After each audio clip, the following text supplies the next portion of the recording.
After watching this, I remember feeling like, wow.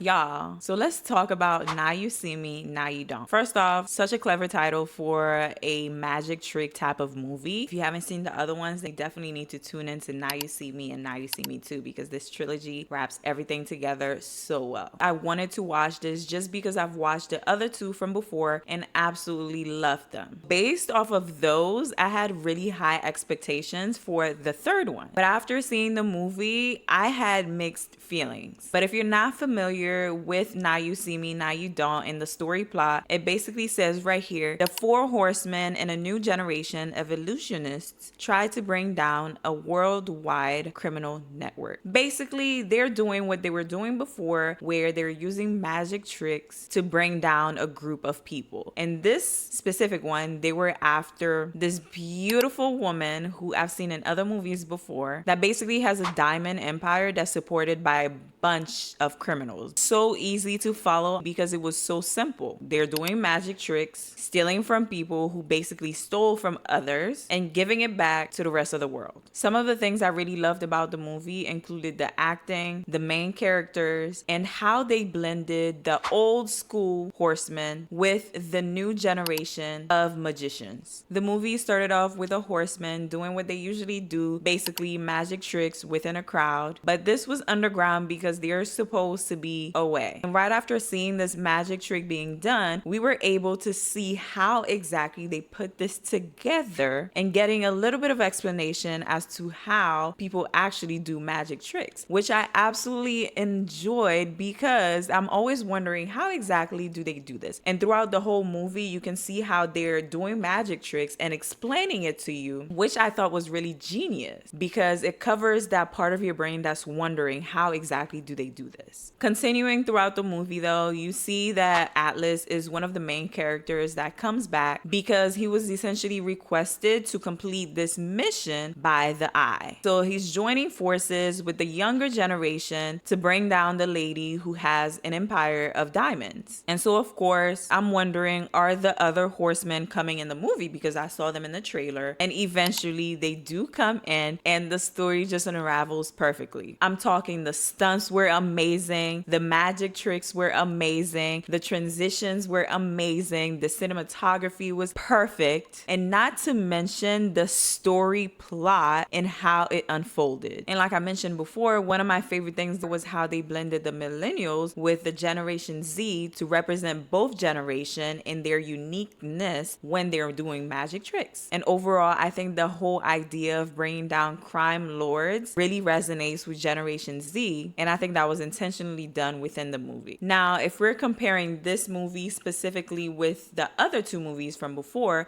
I don't think it was honestly the best, but I do think that it was still great in the way that they edited it and put it together to tell a story. The acting was on point to really keep you thinking, what exactly is gonna happen next? How exactly are they gonna bring these people down? And why is it that the Eye cares so much about this woman and the crimes that she commits within her diamond empire? Towards the end of the story, we get an explanation as to why this is so important to the Eye. We also get a plot twist, which I thought was amazing. When I realized what was happening, I was just thinking, I need to rewatch this again to see if this person was giving me any signs when the story first started. I honestly would have, because it didn't feel like the movie was long at all. The time frame says an hour and 52 minutes, but it didn't feel like it because the story just unfolded very well. The magic tricks kept you wondering what exactly is happening. And I feel like them explaining how they did the magic tricks also helped you stay captivated by the movie. After watching this, I remember feeling like, wow, this is how they do magic tricks. It's not as complicated as I would have thought, and it is more about logic than you could have possibly imagined. And just like they repeat over and over in all these movies, the closer you are, the less you see, which makes it easier for them them to trick you. And that's exactly how they tricked that lady. I was like, oh my gosh, there is no way that they really did that. And they really did that. I also noticed that towards the end of the movie, they included a little bit of information in there that makes it seem like there will be another one. And I cannot wait to see it, honestly. Keep it going. I love seeing how they put these stories together to really tell everything about magic tricks. Overall, I would give this movie a 7 out of 10 just because the first two I felt like were the stronger versions, but there are things that they did in here that I absolutely love. The acting, the explanations about the magic tricks, the plot twist that I honestly would not have seen a million miles away, and the inclusion of the women along with the younger generation. I feel like that specifically spoke to two generations, and that's why I saw a bunch of different people at the movie theater. I really enjoyed the fact that the villain was a woman who was a billionaire and had an empire. She was thriving, and although they brought her down, it still was very amazing to see. I love seeing me a woman that's thriving, strong, and have people fearing her. But at the same time, I really enjoy the humor in there. If you went to see this movie, let me know your thoughts in the comments below and what your favorite part of this movie was, because I feel like the plot twist was massive and I loved it so much. If you haven't seen this movie or the other ones, I definitely recommend that you tune in to Now You See Me because you're missing out. Stay tuned for more to come.